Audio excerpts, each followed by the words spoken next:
Hello everyone. So today we shall see about the computation of the discrete Fourier transforms. So for the motivation behind discussing this topic is that we actually want to see that what are the efficient ways for computing the discrete Fourier transform.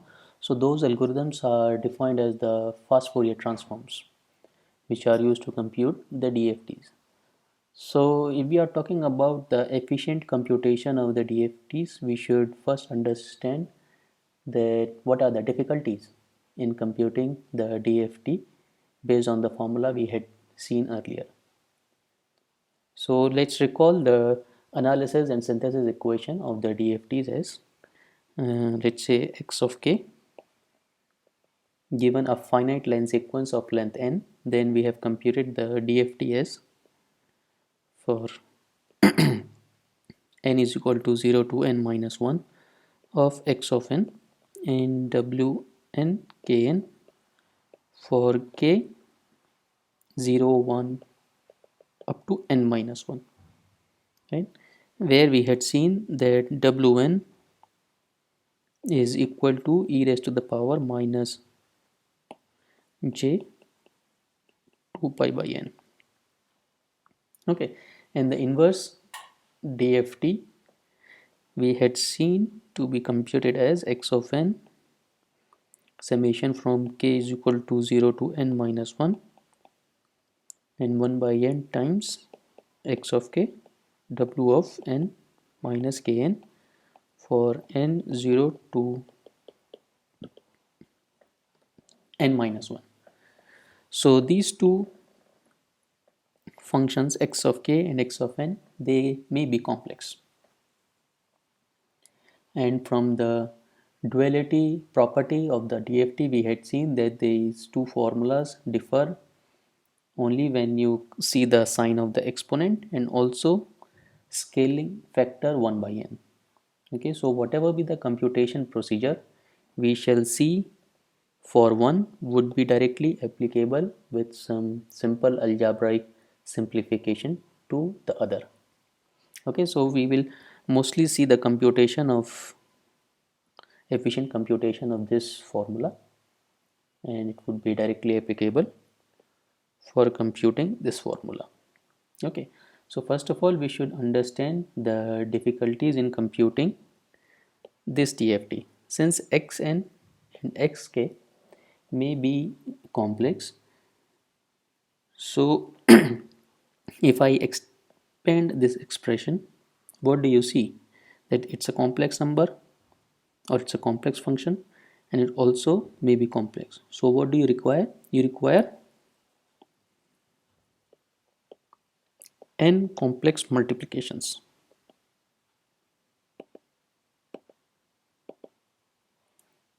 Okay. For n is equal to 0, this would be 0, right, because it is given by this, so it would be 0. So you require n minus 1 complex additions. Okay, and these two you require for some kth value. So if I directly use this computation formula, what do we see? That you require total of n square complex multiplications and n times n minus 1, because you need to compute for 0 to n minus 1. So you require n into n minus 1 complex additions.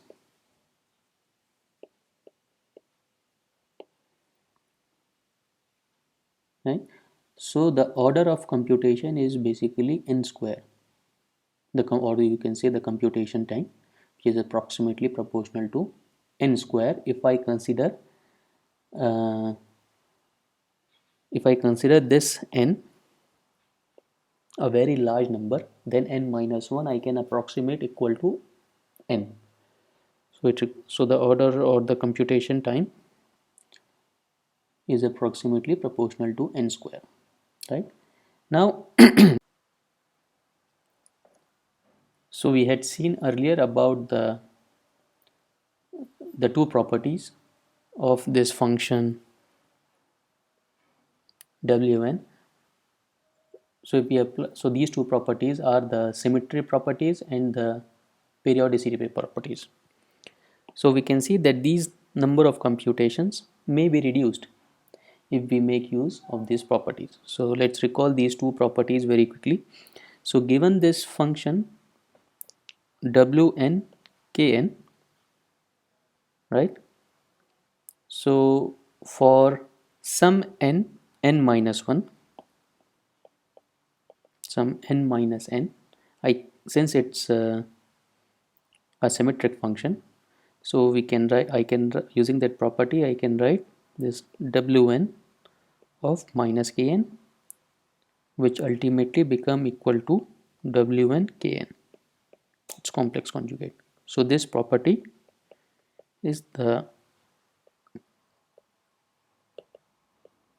complex conjugate symmetry.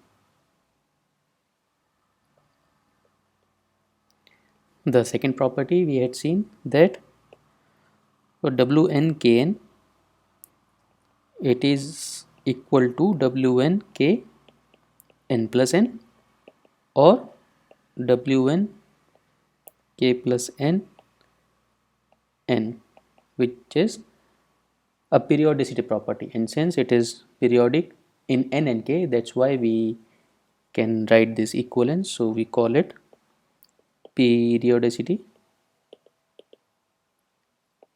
in n and k. So let's see quickly that how using this two properties we can reduce the computation time or the amount of computation. So if I expand, let's expand this expression. So on expanding this expression, I can write it is equal to x of k as summation from n is equal to 0 to n minus 1, real part of xn times real part of wn, okay, and minus imaginary part of xn and imaginary part of wn kn plus j of real part of xn and then imaginary part of wn kn and vice versa, plus imaginary part of xn times real part of wn kn.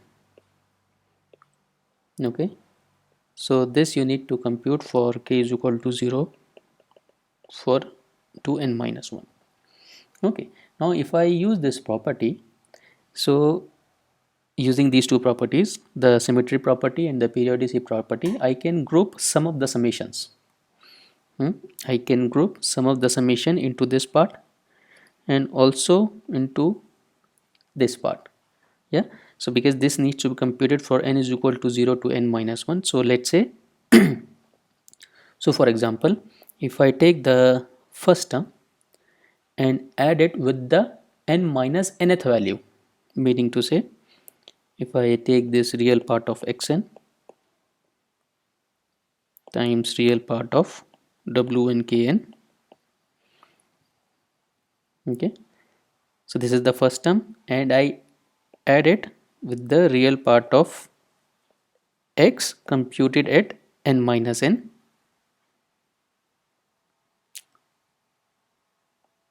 times real part of wn kn minus n. Okay, so using this property, this w kn minus n would be equal to wn kn, right? Would be equal to wn kn, and since I am considering the real part, this complex term would go away, and I can simplify it as equal to real part of xn plus real part of x computed at n minus n times real part of wn kn, right? Similarly, we can carry out for the imaginary components, right? So in this way the number of multiplications can be reduced by approximately a factor of 2. Okay, also for some values of kn, we know that the implicit sine and cosine function would take either one value or zero value.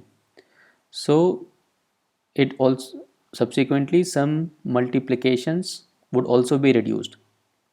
But however, the reductions of these type by using the symmetry property or the periodicity property or using the implicit values of sine and cosine functions, we still have to do the amount of computation that is proportional to n square. Okay, so there are, so here if you see that we have used only the complex conjugate property to group these terms. There are some other algorithms by which you can make use of the periodicity property to further reduce the amount of computations, right? So we shall not go into those algorithms, but what we will uh, make use of some fast Fourier transform algorithms.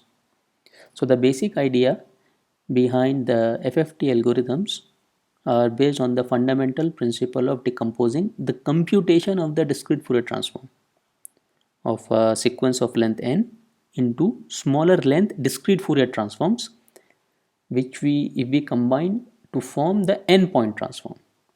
So in this way we need to compute the smaller length transforms, and finally we can combine them to compute the n point transform, right? So the FFT algorithms are divided into two classes. One is the decimation in time FFT algorithms and another is decimation in frequency FFT algorithms. So after seeing these difficulties, that we need to that the order of computation is basically n square, which may be further reduced if we use the periodicity property. We shall see that how much efficiently we will achieve the reduction by using this decimation in time algorithm, in time FFT algorithm.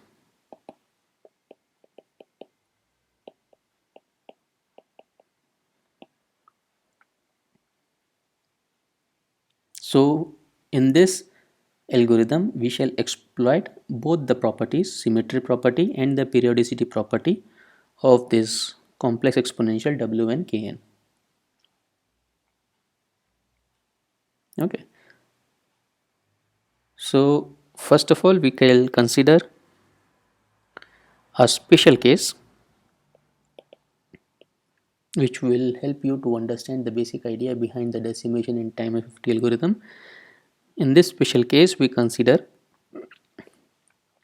that n is basically an integer power of 2. Okay, this is the assumption we are taking to discuss this, the idea, to understand the idea behind the decimation in time. Okay, which can be generalized to other cases as well. So since n is divisible by 2, we can consider computing x of k by separating x of n into two n by 2 points. So let's say separate xn into 2 n by 2 point sequences. Okay, so when we say the point, so the point or samples remain the same. So x of n is contains some samples. So we divide those samples into n by 2, where one part is gn, which we define as x of 2n. In this way Gn contains only the even numbered samples or points. Another one is Hn, which is x2n plus 1. It contains the the odd numbered points or samples. Okay, so the decomposition, what we want to carry out, the illustration is in this way. Let's say we have xn, and when I carry out this operation, it means I want to downsample. So I want to downsample by 2, which will give me some gn, which is equal to x of 2n. For the other, I need to do the left shift by 1, which will give me xn plus 1, and then again I do downsample it by 2, which will give me hn is equal to x2n plus 1. Okay, now to reconstruct, we will upsample it by 2 to yield g of n, and let's say he of n. Okay, so this he of n, we would do the right shift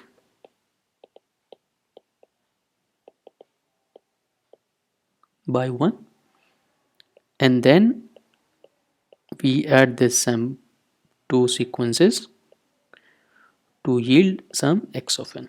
Okay, this is the illustration of the overall idea, that first of all we for the sequence x of n, assuming that n is an integer power of 2, we downsample it to construct this g of n, which is an even numbered, which contains only the even numbered samples, and by left shift 1 and downsampling, it contains the odd numbered samples. So here we should pay attention that n is lying between 0 to n by 2 minus 1. Okay, in both the cases, or let's say before the upsampling. But when we upsamples these functions hn and gn by 2, we get g of n and he of n. So after upsampling, these sequences are from 0 to n minus 1. Okay, since we have right shifted, it would be xn minus 1 after the right shift, and finally the summation would yield you the xn. Now here we will make use of the property of the upsampling and downsampling that we had studied earlier, right? So if you quickly recall the property when we discussed about the downsampling in the sampling of continuous time signal. So if I have this sequence xn and I downsample it by an integer m to yield x, another sequence xt of n as equal to x of nm, right? Here the sampling period is t, and here the sampling period is some td, which is equal to mt. Okay, so here we had seen the formula in the frequency domain, xt of e raised to the power j omega is equal to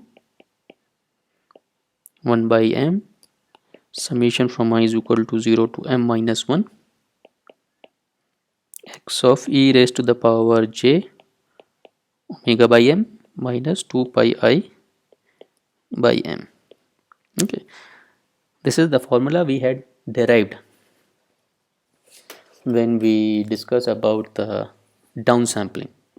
Okay, now applying the same formula in this figure, or let's say to obtain this g in the frequency domain, we can see by putting capital M is equal to 2, your g of e raised to the power j omega would be equal to 1 by 2. There would be only two terms. First at x of e raised to the power j omega by 2, because first of all you put I is equal to 0, in this expression. So this will go away and m is 2, so you will get j omega by 2 plus x of e raised to the power j omega minus 2 pi by 2. Similarly, for h of e raised to the power j omega, since here the input signal is x of n plus 1, not the x of n. So the formula would be 1 by 2 x of e raised to the power j omega by 2, and then there's a shift, and for the shift, by seeing the property of the Fourier transform, it would be multiplied by j omega by 2 plus x of e raised to the power j omega minus 2 pi by 2 times e raised to the power j omega minus 2 pi by 2. Okay, because the left shift corresponds to multiplying the Fourier transform by the factor e raised to the power j omega by 2. Okay, so this is what you have obtained up to this point. Now we will derive for these two for the right half. Now for the right half, we see that GE would be an upsampled version of Gn by 2, and again using this is the sequence expansion by 2, again using the formula for the discrete time Fourier transform. So in the in the frequency domain, we would have Ge e raised to the power j omega would be equal to G of e raised to the power j 2 omega. So during the sequence expansion, the omega term, the omega is multiplied by the integer by which it is expanded, and for h of e j raised to the power j omega would be h of e raised to the power j 2 omega. Okay, so putting these two, and finally we saw that x of e raised to the power j omega would be the summation of these two, where this one is right shift by 1. So when it is right shifted by 1, so let me write it would be g of e raised to the power j omega plus, with the right shift 1 in the frequency domain, it would be multiplied by e raised to the power minus j omega times e raised to the power j omega. And now substituting these the above, we get g of e raised to the power j twice omega plus e minus j omega times h of e j 2 omega. Okay, this is what we will obtain.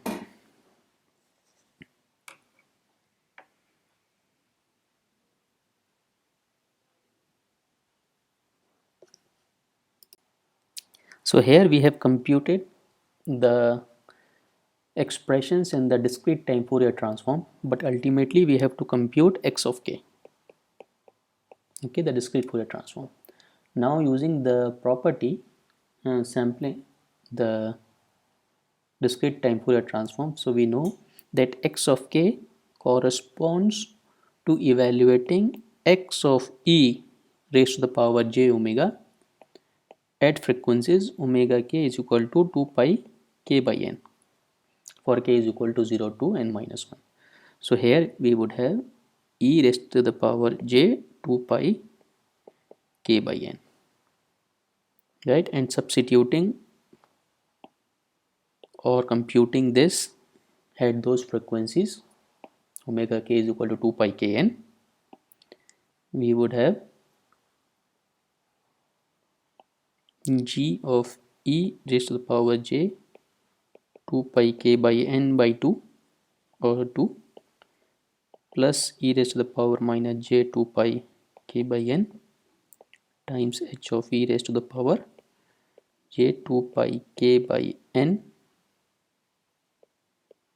2. Okay, from the definition of gn and g e raised to the power j omega, it follows that g of e raised to the power j 2 pi k by n 2 is equal to computing n by 2 point DFT of the sequence x of 2n. So I can write it as n is equal to 0 to n by 2 minus 1 x of 2n times e raised to the power minus j 2 pi k by n twice of n. Okay, so simplifying this term,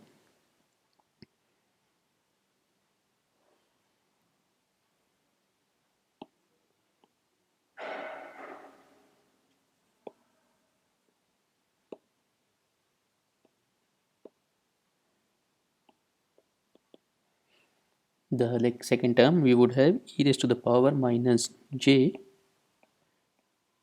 2 pi k by n by 2 n, so that we can express it as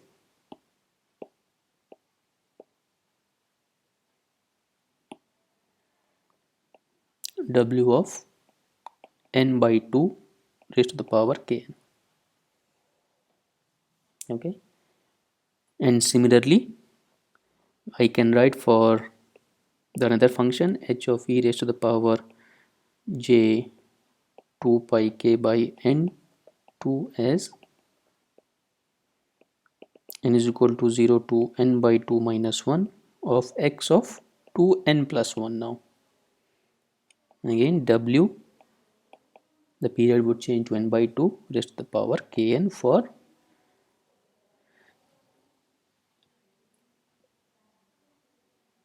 k varying from 0 to we'll talk about this a bit later. So now if we combine these two expressions into to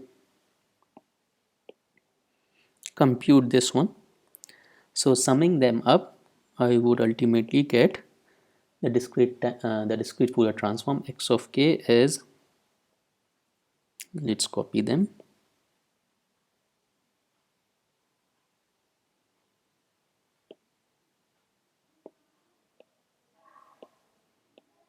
the summation of this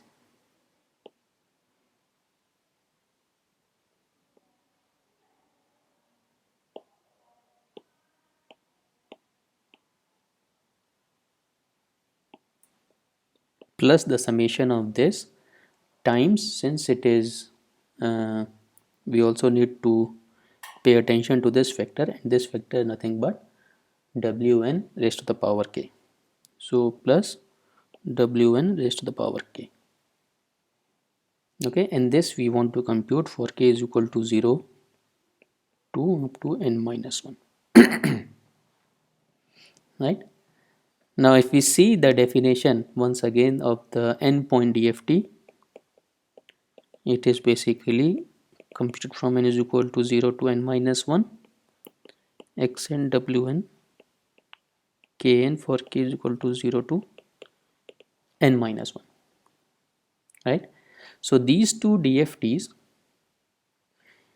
so yeah, so these two DFTs which are basically equal to g of k, and this is equal to h of k, these are computed for k is equal to 0 to up to n by 2 minus 1, both of them. Okay, and in this expression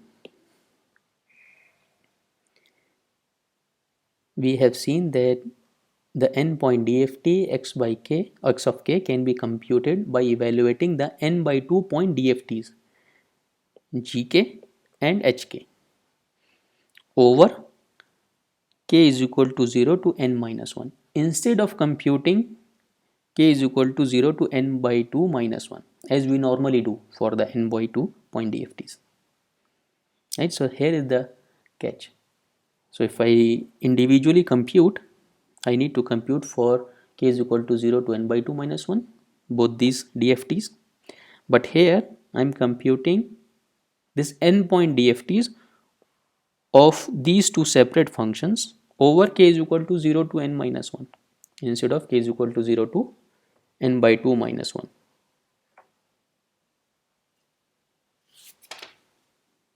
Okay, so I can express them, and all the periodicity property are implicitly assumed or implicitly satisfied. So I can write the above expression as x of k g k modulo n by 2, then they are periodic with period n by 2, plus w of n k h k modulo n by 2 for k is equal to 0 to n minus 1. So this notation conveniently makes it explicit that even though g of k and h of k are only computed for k is equal to 0 to n by 2 minus 1, they are extended periodically by interpreting k modulo n by 2. So let's see the implementation of these equation.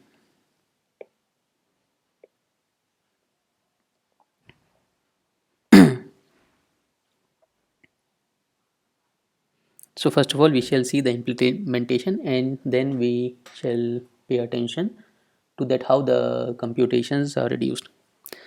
So these are the n. I have divided the even numbered samples and the odd numbered samples, and I'm using the n by 2 um, point DFTs for GK and HK. So these are the computation G0 to Z3. This is for n is equal to 8. Okay, and here h is equal to 0 to 3 for the rest 4. So this x0 is computed. So two 4-point DFTs are computed. Okay, so x0 is obtained by multiplying h0 by wn0 and adding the product and adding that result to g0. Similarly, x1 is computed by h1 times wn1 plus g1. Okay, so this is how we have computed the 8-point DFTs, the 8-point DFT x of k. Now how this computation has reduced the this way of computation has reduced the number of computation. So we had seen that it previously, if we do not use the symmetricity property or do the direct computation, it requires n square complex multiplications and additions, right? But here in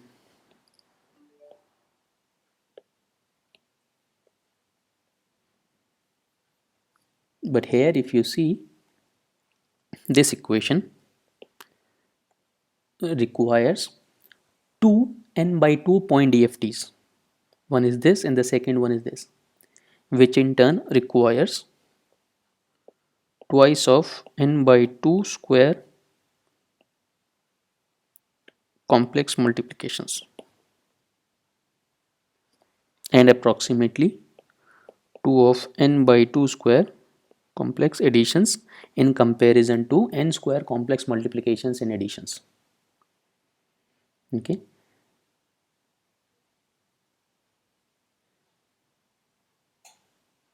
so then these two n by 2 point DFTs must be combined, which requires another n complex multiplication corresponding to multiplying the second sum by this factor, and n complex addition corresponding to adding the product obtained to the first sum, right? So consequently, the computation of this equation for all values of k requires at most n plus 2 n by 2 square complex multiplications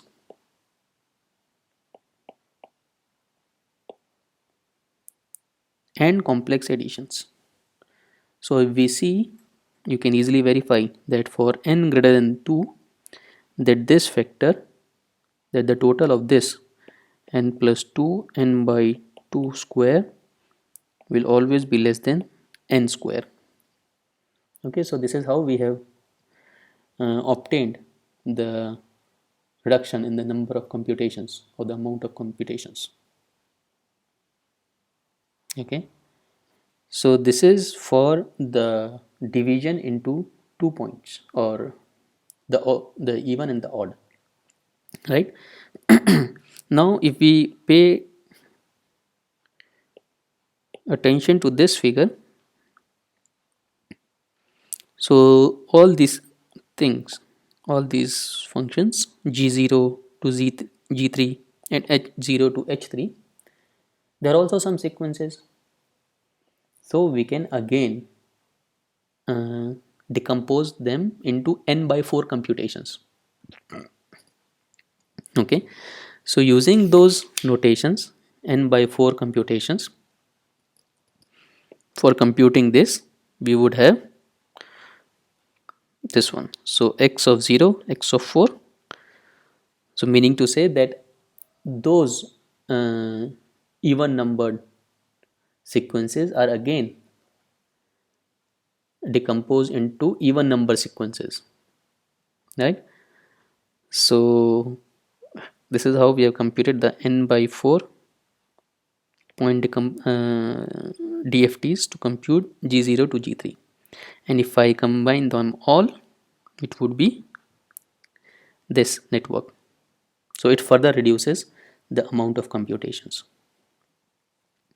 right, by using the n by 4 point DFTs. So if you see here that when the n by 2 point transforms are decomposed into n by 4 point transform, the factor of n by 2 square, which we had seen here, this factor n by 2 square factor would replace by n by 2 plus 2 of n by 4 square. So the overall computation then requires n plus 4 n by 4 square complex multiplications and additions.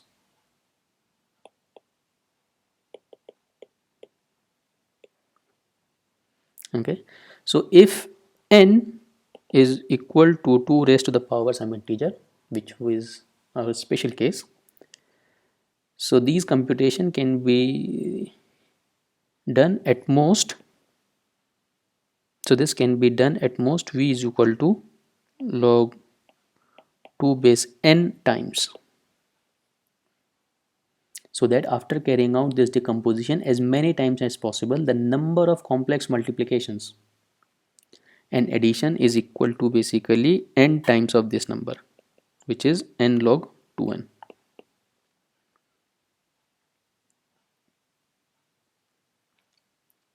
Okay, so for example, if you have n is equal to 2 raised to the power 10, which is equal to 1024, then your n square would be equal to 2 raised to the power 20, which is quite a big number, 1048576, and your n log base 2n is equal to 10240. So you see the amount of reduction of more than the 2 orders of magnitude. Okay, so this is the idea behind using the FFT algorithms to compute the DFTs in a very efficient way. So in the next class we shall discuss about the decimation in frequency FFT algorithms. Thank you.